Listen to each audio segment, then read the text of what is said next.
Be be Fatima رضی اللہ تعالی عنہا کے صبر کا رلا دینے والا واقعہ۔ نکاح کے بعد حضرت علی اور سیدہ فاطمہ رضی اللہ تعالی عنہا کا گھرانہ بہت غریب تھا۔ ان کے پاس نہ خادمہ تھی، نہ آسانیاں، نہ سہولتیں۔ گھر کے سارے کام خود بی بی فاطمہ رضی اللہ تعالی عنہا کرتی تھیں۔ چکی پیستی تھیں، یہاں تک کہ ہاتھوں پر چھالے پڑ جاتے۔ مشکیزہ اٹھا کر پانی لاتی تھیں جس سے کاندھوں پر نشان پڑ گئے۔ جھاڑو دینے سے کپڑے گردآلود ہو جاتے۔ ایک دن حضرت علی رضی اللہ نے عرض کیا، یا فاطمہ، نبی کریم صلی اللہ علیہ وسلم کے پاس چند غلام آئے ہیں، آپ بھی جا کر ایک خادمہ مانگ لیں تاکہ آپ کو راحت ہو۔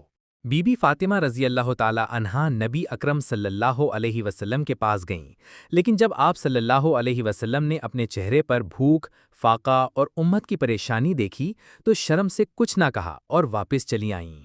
اگلے دن نبی صلی اللہ علیہ وسلم خود ان کے گھر تشریف لائے اور فرمایا، اے فاطمہ رضی اللہ عنہ، کیا میں تمہیں ایک چیز نہ بتاؤں جو خادمہ سے بہتر ہے؟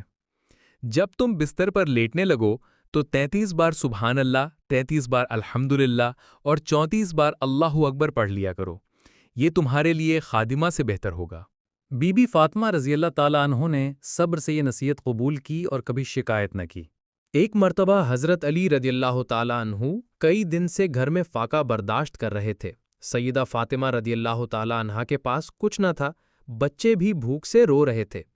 حضرت علی رضی اللہ تعالیٰ عنہ پریشان ہو کر رسول اللہ صلی اللہ علیہ وسلم کی خدمت میں حاضر ہوئے۔